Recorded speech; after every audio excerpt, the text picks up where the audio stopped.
where I was really impressed, I guess, by their BOE play overall. It's very interesting. We've had like 4 different ways to approach Battlefield of Eternity since the start of HGC for North America, but it does feel like it's slowly getting figured out and what is considered, I guess, most optimal, or I guess overall meta, if you will.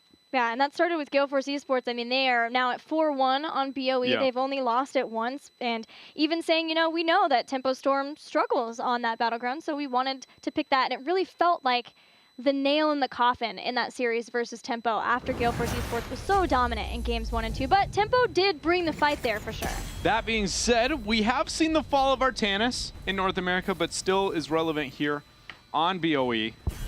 We'll see how it plays out. I think both of these teams would love to get him, but more so no tomorrow with Casanova, even to the point that we might just see Gale Force Esports ban him out. I would, man, it is a unique position. I would actually probably feel more comfortable banning the Artanis than most other heroes if I'm GFD in this position. What about TAS, though, with TAS Tracer? See, TAS, okay, you're right, the TAS Tracer's scary. I don't fear TAS, I fear TAS Tracer. Right. So that is the tough position to be in when it comes to the draft, because you're right, it's a weird one. But at the same time, you could bait them into first picking Tassadar, pick Tracer on your own. That's a route you could go because it complements the map well enough to maybe justify that pick. No Tomorrow, though, banning out the Li Ming. What they could do is ban Artanis here. No Tomorrow has first pick. Oh, okay. They first pick Ragnaros every single game, so that they've been on Battlefield of Eternity. So if Ragnaros and TAS were up, maybe Gale Force Esports could hope, okay, No Tomorrow will pick Ragnaros, we get TAS Tracer, and proceed to dominate in Gale Force fashion. But that's not going to be the case, instead banning Tassadar. The TAS ban out. So is it? Is this where we see it? Are we going to see the Artanis once more? I love it. I don't think it needs to be picked first pick necessarily, but again, the priority in North America has kind of been all over the place. Maybe a risk that No Tomorrow doesn't feel comfortable taking. Malfurion locked in here. Where is Gale Force going to move into with their 2 picks without the Li Ming? That is such a staple Malf Li Ming rotation on BOE for North America, and neither are not going to be available. Great adjustments from No Tomorrow to cripple that for Gale Force. Taking away Malfurion, where, like I said, they have been first picking Ragnaros every single time they've played Battlefield of Eternity from there. Gale Force respond with Zeratul and ETC. Another Zeratul on Battlefield. Yeah, Zeratul on Battlefield has become more popular, you know, just waiting for that isolation, being able to get those kills. But again, it's not, how do I say this? I don't look at that pick as saying that it's GG no matter how prominent it is or how frequent we often see it in North America. It just feels like overall Zeratul is a very strong pick, but it doesn't complement anything towards the map. It's just looking to pick, looking to get those fights. And most of the time picks like that are, I mean, they're totally fine. It's just usually you wait later into the draft, so seeing that this high priority, it leaves opportunities for No Tomorrow to be able to punish it into the draft. Their answer right now is going to be the variant for his lockdown. They have the Malf pairing. Where's it going to go for damage? Do they back out, go to the Tychus roots? Do they, you know, change it out, go to something else here when it comes to the DPS? I personally think a false set would be insanely valuable right now. It's counter to, you know, having the Zeratul up onto the map, being at every gust for every void, getting that trade. It's got good burst follow-up to the variant, and he does well in the race himself. No Tomorrow want to get Vola, but in having Varian, it's a nice response that we see from a lot of teams versus ETCs. If you get too aggressive, too aggro with your ETC, Varian just says, okay, charges him, taunts him, and they can turn around and kill him. Gale Force are going to ban Ragnaros, knowing what No Tomorrow likes to play on BOE, and the counter ban on Rhaegar for No Tomorrow, choking out supports. The support choke is going to be real and one to be feared. But I have an interesting, you know, thing to look at here when it comes to ETC specifically. We've talked about ETC. His win rates across the board has been, he's seen the highs, he's met the lows, and somehow he's in the middle right now. But when it comes to BOE specifically in North America, his win rate is only sitting at 29%. I know, yeah, he it's is crazy. Getting wrecked on Battlefield of Eternity. And against that, Varian is at a 63%. Yeah, it's an interesting situation to find ourselves in. here. The fact that, you know, again, ETC was considered one of the best for so long is still highly contested on this map specifically, purely off of his just setup for the Immortal and then his passive to complement the race itself. But yeah, that is out of one of the highest sample sizes of any hero on this map, by the way. It's not just like, oh, there's a couple ETC games. He's literally one of the highest priority heroes across the board on BOE. The hunt is on, says Gale Force. Lunara and Tychus. Counter strategy, pick hunt on No Tomorrow with Illidan right now, and you can't lose because the hunt is on, and then he actually uses the hunt, and then that's just how that works, right? Like the lore battle, Illidan just wins. It's game. Who's the better hunter? I feel like Illidan. He's definitely picked more often, so I feel like probably more successful there. But we've got ourselves a Lunara. That is interesting. It is a Sylvanas effect almost, like we saw before. She's very good in scenarios, but not so good in other ones. Here, I guess overarching every hero is kind of like that, but her window of good opportunities are much smaller than most. Second, Lunara in HGC North America. The first was played by Superstars and Braxis, and we were like, how is this going to work? And it turns out very well. It did.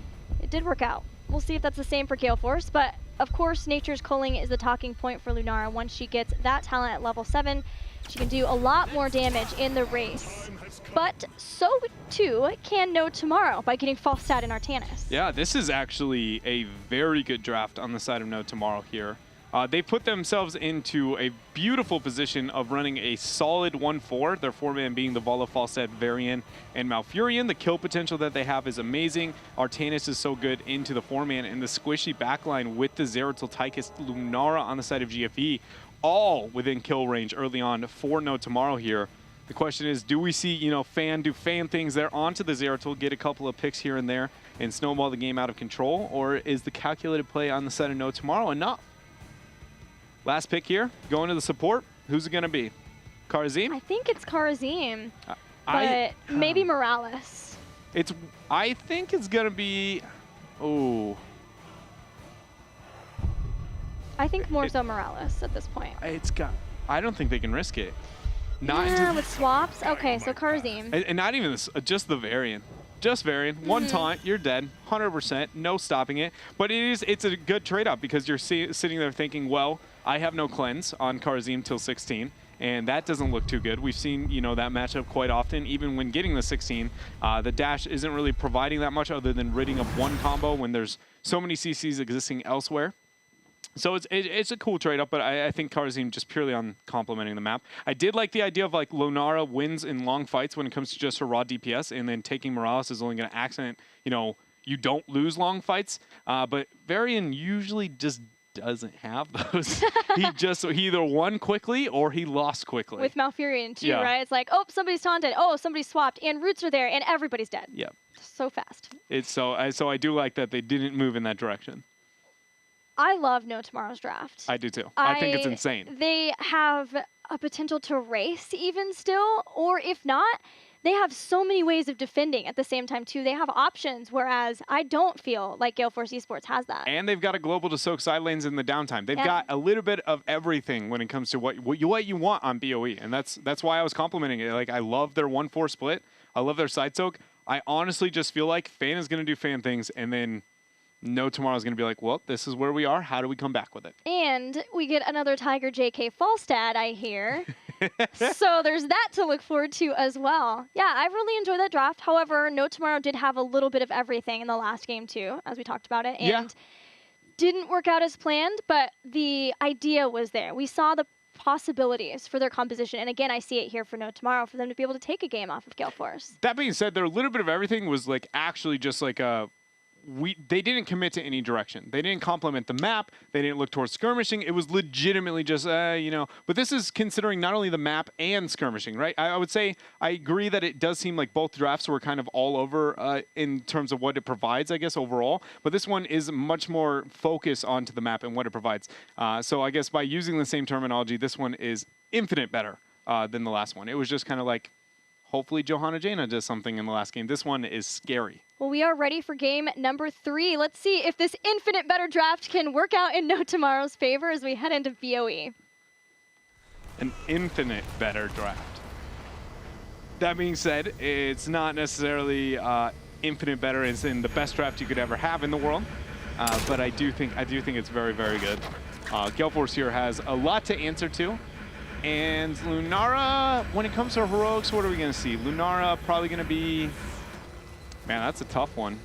It's a bit of a doozy. I do think we'll see leaping.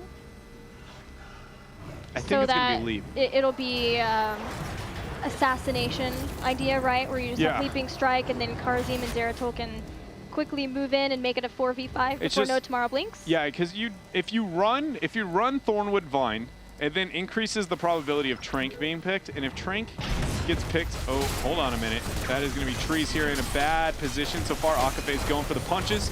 He's going to be able to confirm it there with a dash. Falstead left along towards the top lane. Very well done. GFE getting first blood here. But the Trank comes into play, and Tranquility into the composition that No Tomorrow has. If you get a little damage out and then they respawn with the Trank, voiding and walking away is really going to be your best answer. Like, think about Artanis Varian and this entire comp with the Tranquility running at you. Like, it's not fun. So I think I would like to avoid that at all costs with the Lunara build here. So you want No Tomorrow to take Tranquility? No, if the Thornwood Vine comes out, I want Trank. Yes. I see, okay. But if not, then I would take Leaping Strike, and I think Leaping Strike's the safe one, because if Tranquility is used, it becomes terrifying. The play potential that they have after Void's dropped or any scenario, just with the lockdown that they have. Because when you Trank, you need to force the fight, but they can on the side of No Tomorrow. They have swaps, they've got Variant on, and they've got False Side Gust. They get to choose the fight that they want. But it seems way too risky. Speaking of risky, Tiger has to barrel roll back to take Leaping Strike against somebody you could pick Twilight Dream. Varian seems pretty scary to Leaping Strike into the middle of No Tomorrow. I mean, you can set up in a way so that you leap over away from Varian, but in this case, if he has Thornwood Vine and gets a Nature's Culling, then he has a very safe way of poking down Immortals. I very much agree with you, so let's play out how team fights happen. Okay. Every time that No Tomorrow initiates, what's the first thing they're going to do? Swap. Or charge. Okay, so when those cooldowns are used, you can never bank on a swap, right? Like, it's unfair to go, okay, we think that's going to happen. So the most reliable fight force is going to charge, and it's going to follow up taunt. The minute that happens, Lunara can do whatever she wants with Leaping Strike. She has nothing to worry about in terms of the opposite side. But somebody who does have something to worry about is going to be No Tomorrow here. They're already down to the Artanis. That's going to be Varian falling as well, and their eyes now set towards this Immortal. It's not even going to be close when it comes to the race. Artanis doing is... Or excuse me, not Artanis. Who is that down there? Zeratul and Karazim. Karazim down there doing his thing. Being able to do a lot of damage there to match it up. So very well done so far into the early parts. But again, how the fight starts, I do think that Leaping Strike would get more. It seems like No Tomorrow was banking on Gale Force Esports with this composition, just wanting to race, and went in and did not expect a bunch of Gale Force Esports to be like, no, we're cool with defending instead. It's cool. We're just going to do this instead. Now Gale Force, whenever they want, could turn around and start to race, but they're even still watching for more kills. Can sharking around, gets revealed. Airho gets hit by the stun, dives away. He's not making it out of here. Yeah, there's no way he's going to be able to survive this situation. Defense again for GFE. Falstad on the side looking to get the soak. Jason throws out the W, gets real scared. Instant vault coming out from him. Meanwhile, the Zeratul Karazim duo is back, looking to get the peel here. A 3-2 split is the choice for Gale Force Esports. Swap is the kill there. It in fact is going to be there. So very well done. The 2 picks. Man, No Tomorrow. They got a lot more out of that situation than I expected them to, and that's going to bring them close to back into this game. Seemed a little greedy from Gale Force Esports to spread at that point, right? Like they wanted, and I say this a lot, but I've never maybe meant it more than I do now, to have their cake and eat it too. Yes. They were like, we have low health bars, we've been sitting here taking poke, and yet we're still going to defend while also sending our support and damage dealer back to race. It was just it was a lot to try to hold. As a general rule, from a rotational decision standpoint, is if your team, especially on BOE, so like any situation to where you get a kill onto your opponent, right? Every rotation you should make from that point on should be committing one more man than your opponent did. That way you can make sure you ensure that part of the objective without risking too much. So in that situation, they killed 2 people, which gave it 3 only available on the offensive, but they committed a 3-2 split, matching it, making it even. Your advantage doesn't exist unless you commit that +1 factor, right? And so it's just something to be considering. And yes, that is like an overall philosophy type deal and one that may never come into value in the rest of this game. But it is interesting to see that transitions and when teams can totally maximize the value out of their advantages. And as we've talked about for Gale Force Esports, they want to win this series convincingly. They want to show no weakness. We have seen sometimes from Gale Force, albeit a lot less than at the beginning of HGC, some over-aggression. Yeah, a little bit. And wanting to make sure that they have that completely locked down is important for them heading into the Western Clash. But still, they are in control of this game. Swap goes down, Aka facing trouble. Gets caught by a nice follow-up route too. Arrow in the back, Gust or Fly coming in, not Gust yet, because it's not 10. But Gale Force will get out, only losing a little health on Aka. Nature's calling here for Mike Udall in the top lane. Is going to be able to let him capture this map objective just fine. Interesting position to be in here now if you are No Tomorrow. You're still waiting on your 10s for your kill potential overall. Gale Force here with just the success they had during that first phase was far more than I would have expected. This is going to be it though. Pressure camp on top for GFE. We see the Immortals are going to be spawning. This is just going to be a free clear. Oh my goodness, that taunt combo once, or not even the taunt, the Warbringer combo with the roots here, getting a kill. Perfect timing for No Tomorrow. And important to remember, again, this is Talking Trees playing Malfurion, not normally having Tiger JK. Now, Gale Force are in the spot, the positioning of the Immortals that they can put quite a lot of damage still with Nature's Calling and the rest of the damage dealers to start bringing down the health bar of the Immortal, but now No Tomorrow, because they got that ETC kill, are in a better spot at least to start for this Immortal phase, or the second Immortal phase. Yeah, Fawcett here is getting the soak, getting rid of the Shaman, but Fan's going to get the flank, barrel roll right on out, a step in the opposite direction. That being said, he would have died almost 100% no matter what, but he ends up falling here. Did get to, get a lot of damage though onto the Immortal. 28 KDA on Fan Zergo. I remember looking that up and was just blown away because his KDA, otherwise, it's not the top KDA for the team. Swap his Mike, he is running to the wrong base. It's going to be a kill for Lunara, but at the very least, can they tie it up? It'll be a 1-for-1 so far. Casanova jumping in. Here comes the fly from Tiger JK. And they have pressure on bottom, so this is in their favor. Gale Force here with the obvious experience advantage. The more they can pressure this fight, the better it's going to be. But they're looking to take it rather than training the Immortals itself, which is the safe route here for No Tomorrow. They're now going to be able to back out, do the damage that they need. And so that is very well done for No Tomorrow. They got, a moment to step back and maybe turn this game. Crone interrupted the back two. Tiger, sadly, you are not going to be making it out here. Tough spot. This game so far has been an absolute bloodbath for Gale Force Esports, and a lot of it just surprising that No Tomorrow hasn't been, as aggressive in response with the Varian comp. But maybe that'll change when 10 comes in. Things get a lot crazier with Varian post 10. Speaking of 10, leaping strikes here for Gale Force Esports. Palm as well for Aka Face. Still waiting for ETC. Very likely to be a mosh pit on this particular battleground. There's just so many spots that you can get a great mosh pit in the center, but sometimes have stage dive if they want to make sure that they have a global that keeps up with Falstad. But just the fact that he's holding it, a lot of times lends to a mosh pit. We'll find out. I used to think that on BOE specifically, we would see, only the mosh pits, but we have seen more stage dives here than I think more than anybody, I guess, projected. And it's not always been just even into matching a global, it's been a lot of times just picking stage dives. So we'll see where they go. But Tiger JK was lucky enough to escape that time.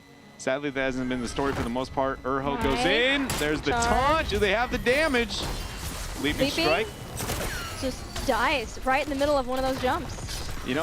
Accepted his face. Trying to maximize stat padding, a little bit here and there. But now Gale Force here is going to have to defend a 4-man. Everybody is making the rotation towards top. The camp, there's very little siege available on the side of No Tomorrow.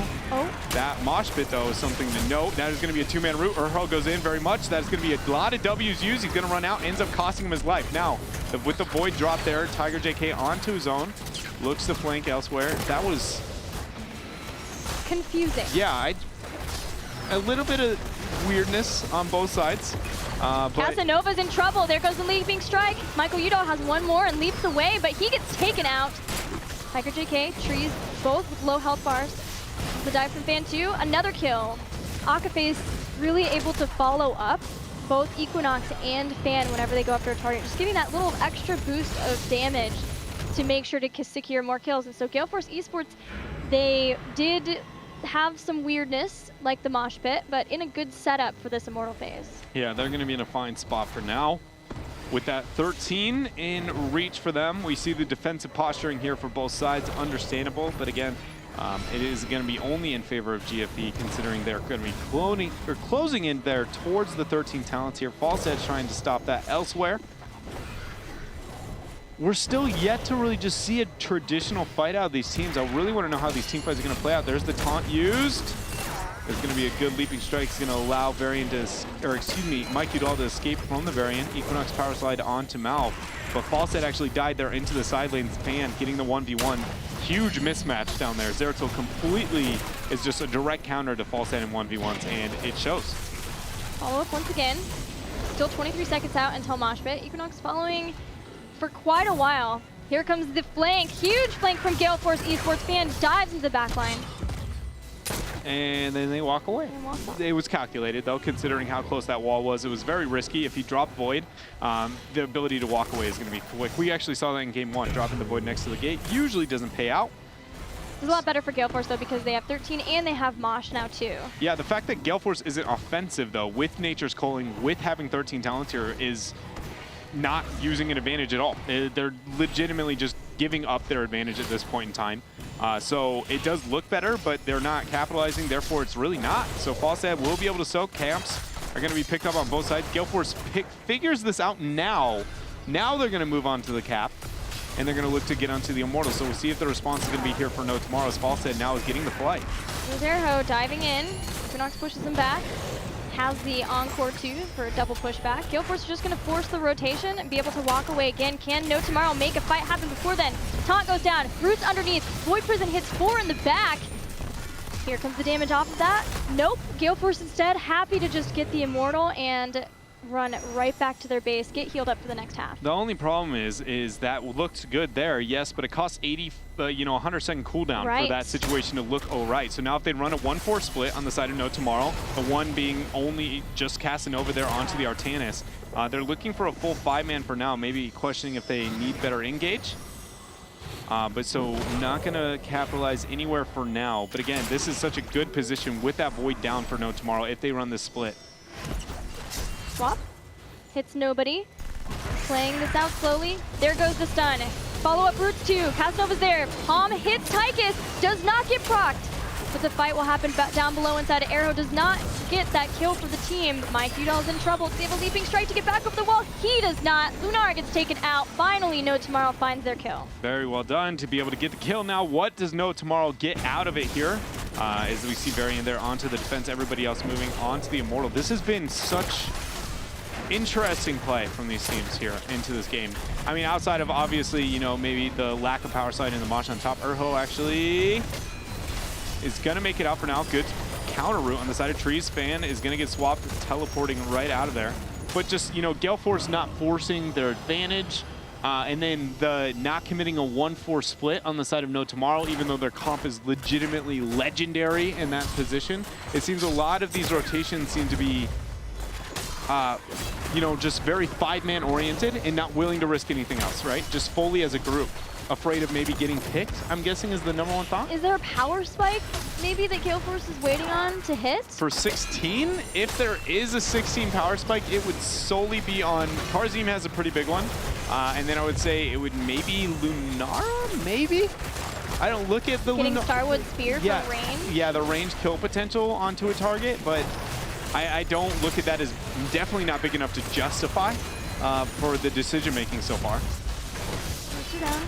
Fan starting to look for where he can get an engage. Still 29 seconds though for Mosh. So it'd be only with Void Prison as the primary way. Oh, that Gust's even gonna be used, but it's only on a couple of people. I would actually just let this fight end if I'm No Tomorrow. This is a risky situation. It's only on Urho. It cost them the Void. Fan actually missed his W over the wall. The Palm's not going to be used as well. Jason eating a lot of damage there from Mike Udall, but he's going to be healed up. Both teams are going to back out. That costs Void once more. Gale Force Esports here losing a major cooldown to be able to force or maybe pause a fight for only a moment. Have they ever had Mosh and Void at the same time? Probably not. I would say it's very unrealistic for that to be the case.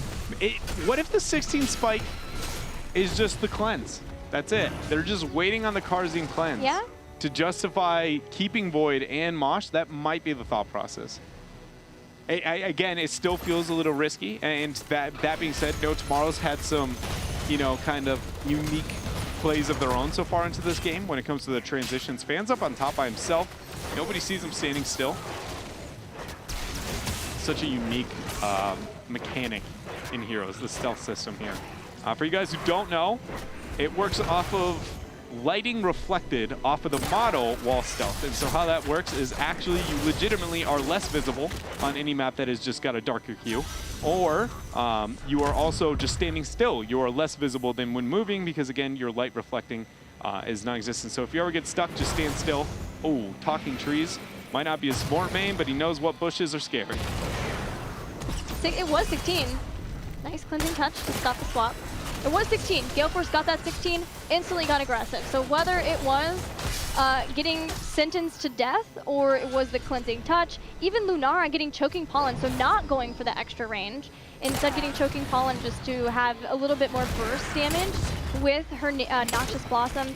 Gale Force Esports now feel more confident to get into fights. Yeah, what that does for Lunara is she can flat out win the 1v1 to Vol. It's not even close really as long as the Q lands. If the Q misses, it's a different tale here. But the taunt coming out, the mosh pit onto 3, Gus is being reserved at this point in time. Actually already gonna be off cooldown, so my bad there. The Void's gonna hit, and that is already a Vol going down. Jason's down. What else can Gale Force do? A lot of blinds, a lot of health bars low, but they know that they have the man advantage. There's the run and gun in from Crowan. ETC knocks back Airho. A second clean kill for Gale Force. Yeah, that's going to be a 2-for-0 trade. They move in now to the Immortal. There's a bit of pressure on bottom, but in the end, it shouldn't be that much. Nothing to really fear for GFD so far as their core is just now losing shields, and it's so early. It shouldn't be able to do that much, and that's going to be the halftime show kicked in here. Varian's still not going to be up. And this is, oh man, it's a terrible position. It's going to be very hard for them to come back.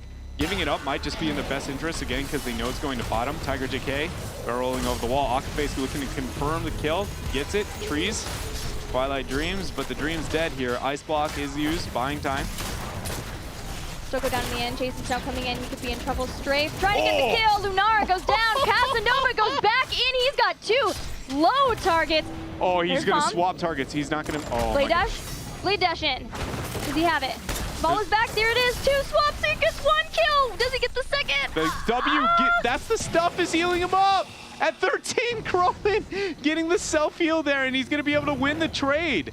Now Jason sees Equinox, has the Volt, but Fan ends up hitting a beautiful Seeker there. Not going to Vorpal back.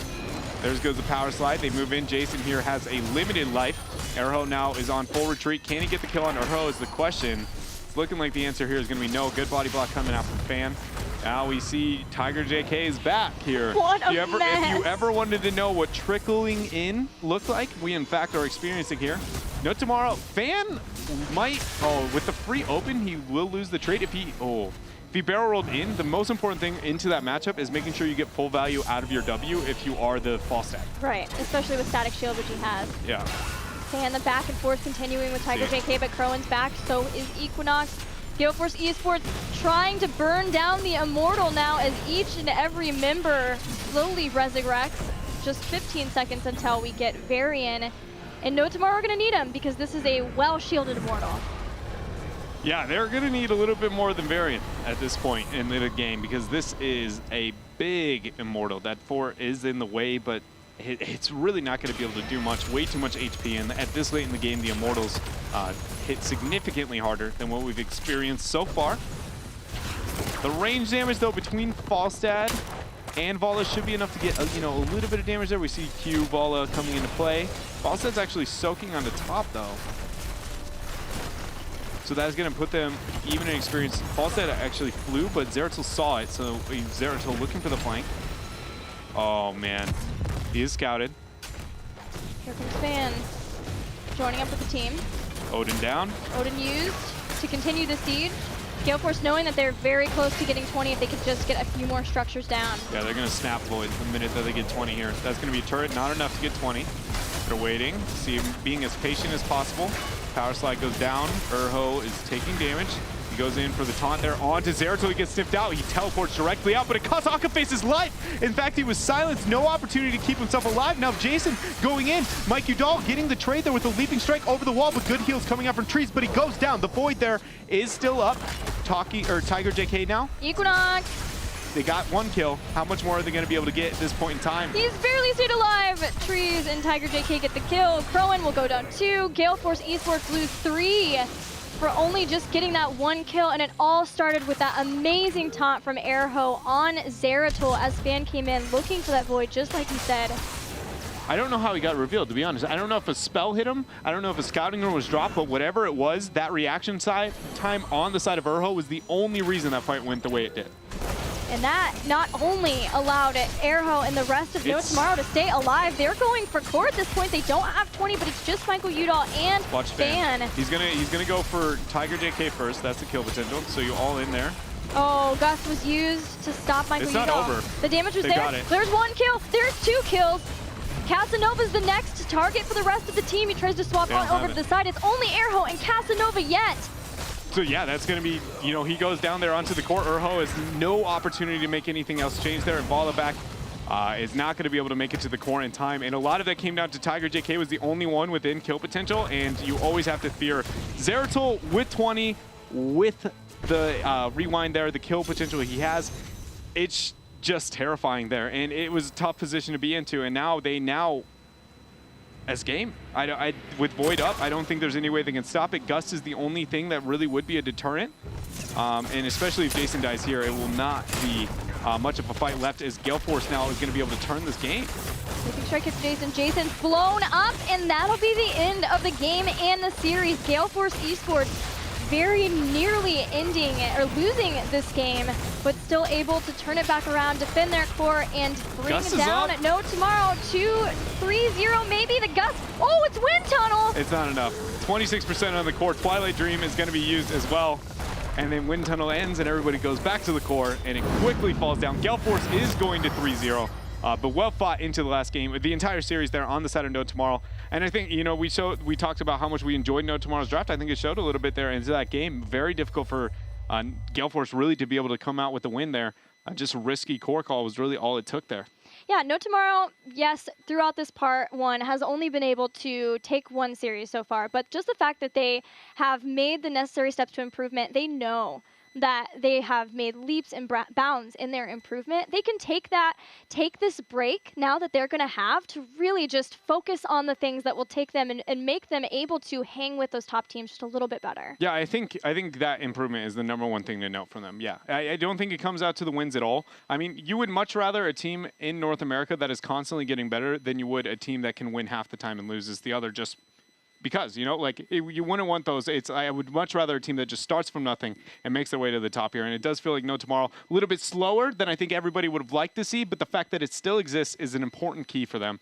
And hopefully it continues. What would you like to see as continued improvement for No Tomorrow as they take this time to reevaluate all of their games they've played so far? Now that like Urho seems to be a bit more on the same page with the rest of the group, I think the #1 thing I would like a little bit of draft adjustments. But more importantly, I think than anything would just be rotations. They just seem a half step behind. Every good rotating team is not understanding where they're going to be, what's the best way to minimize what our composite, like the 4-mans, you know, do we swap, do we keep it? That kind of stuff is the stuff I would look for most with No Tomorrow. And we're talking about Gale Force Esports. Yes, they had already claimed a spot at the Western Clash, but for them specifically, seeding is not set yet as to where our top 3 North American teams will be. And looking at Tempo Storm's match that they have tomorrow, they have probably one of the hardest of the 3 matches that teammate Tempo Storm and Gale Force have to go into because they play Superstars, and Superstars has had an incredible run of improvement. Yeah, it's going to be a little bit more difficult for them. That being said, it is Tempo Storm that almost always comes out winning, but I mean, Gale Force 3-0ing, so it could be a little bit wild. But yeah, Superstars' improvement has been huge. I feel the same way as I do this one. It's good, it's consistent. little bit too late in that scenario there. So we'll see how it plays out. But it's still relevant when it comes to the placing there for the Western Clash. And looking at Gale Force Esports, they have had this leader in Michael for a long time, but the rest of the team now really starting to come in and bring leadership roles in as well to be able to help out. Even Equinox, who we've never really seen do that before. But we are ready to talk to Gale Force Esports about their victory. Hey, Mike, congratulations both on being able to win this series and getting to go to the Western Clash. Awesome. Thank you so much, guys. I'm really excited. So I want to talk to you about that last game, the Lunara pick. We saw that you guys were playing pretty passively throughout the early game. Where was the point that you felt like, okay, now is the point when we should start engaging, and what was that catalyst? I mean, 10's like really big for us.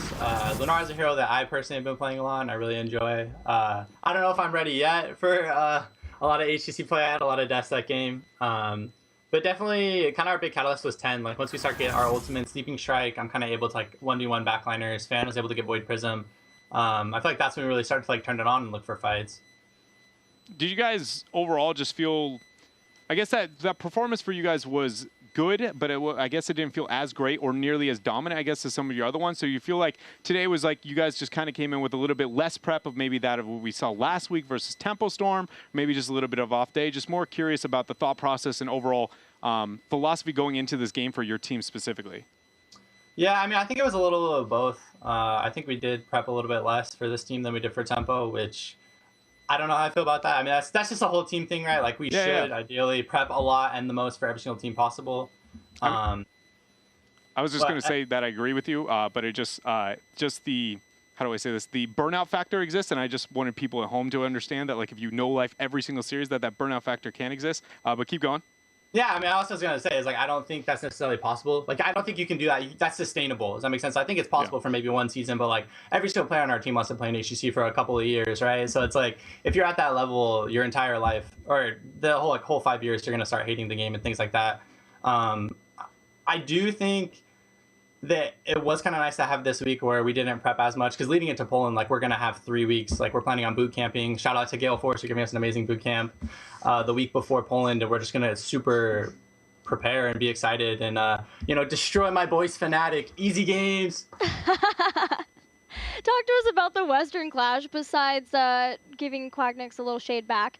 How do you think North America is going to do, and how do you see you guys doing? What's your goal for the Western Clash? I mean, I think goal definitely would be top 4, win the whole thing. I think like top 4 would be something that's like, okay, like that's good. Like the goal is to win, but like top 4, I think we wouldn't go home and be really mad about it, right? I think NA actually pairs up a lot better than a lot of people think compared to EU. I know we've been getting a lot of crap this last year, losing to PBA, things like that. I mean, I put that on my shoulder. I'm sorry, NA, but I definitely think we are prepared and have the tools to be able to beat EU.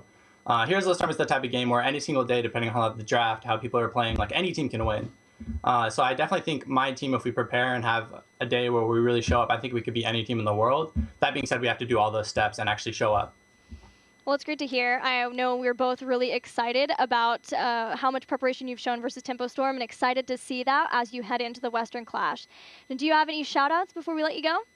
Oh, let me grab my list real quick. All right, first off, huge shout out to Gale Force, our sponsor, and all their sponsors, Twitch and Gunners. You guys are both amazing. Check them out if you're looking for Gunners. They're awesome. Check out all of our teams. 4 of us stream. We have me, twitch.tv/Michael Udall. Fan, his is StarCraft, or SC2 Fan TV.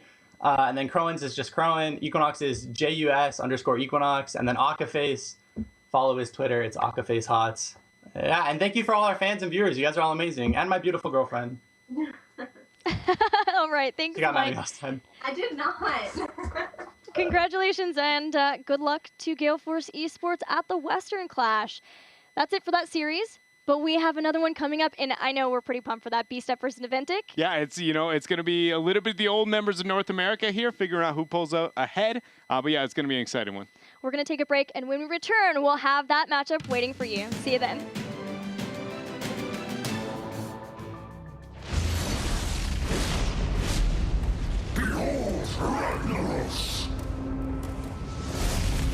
As the Lord of Azeroth's fire elementals, Ragnaros desires nothing more than to burn the world to ash.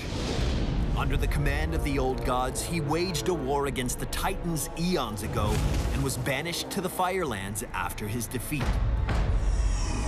Ragnaros has returned to threaten Azeroth twice, once when he was summoned by the Dark Iron Dwarves, and again when Deathwing shattered the world. The Fire Lord now turns his rage toward the Nexus, intent on incinerating everyone and everything within it.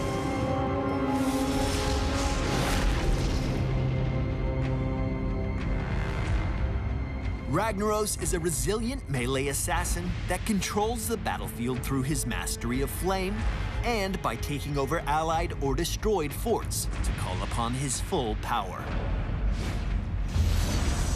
Ragnaros' trait is Molten Core. When activated, Ragnaros takes the place of a targeted allied or destroyed fort for a short period. Although he cannot move, he gains a new set of abilities that can devastate the enemy team. Ragnaros is much larger and more powerful while Molten Core is active, but his health bar depletes over time. When it reaches 0, Ragnaros returns to his normal form. Empower Sulfuras is Ragnaros' primary attack ability. When cast, it causes his next melee attack to hit instantly, dealing area damage and healing him for a portion of the damage dealt. While Molten Core is active, Empower Sulfuras is replaced with Molten Swing. Ragnaros swipes his hammer in a wide arc, damaging and stunning all enemies hit. Ragnaros can also call down a living meteor, which crashes upon a target location, then rolls in a straight line, damaging enemies in its way. You can choose the direction the meteor rolls while targeting. Living Meteor is replaced with Meteor Shower during Molten Core. Instead of calling down a single rolling meteor, Ragnaros summons several that land one after another in the chosen direction, slowing enemies they hit. Blast Wave provides both utility and damage. Ragnaros places a buff on himself or on an ally that temporarily increases movement speed. When the buff expires, it explodes and deals damage to all enemies within the blast radius. When Ragnaros activates Molten Core, Blast Wave is replaced with Explosive Rune. Ragnaros burns a fiery rune onto the ground, which explodes after a brief delay for heavy damage to any enemy standing on top of it. Sulfuras Smash is Ragnaros' first heroic ability. Ragnaros throws Sulfuras into the air, and after a short time later, it slams into the ground, dealing damage to all enemies in the target area. Enemies in the center of the area suffer triple the damage and are stunned afterward.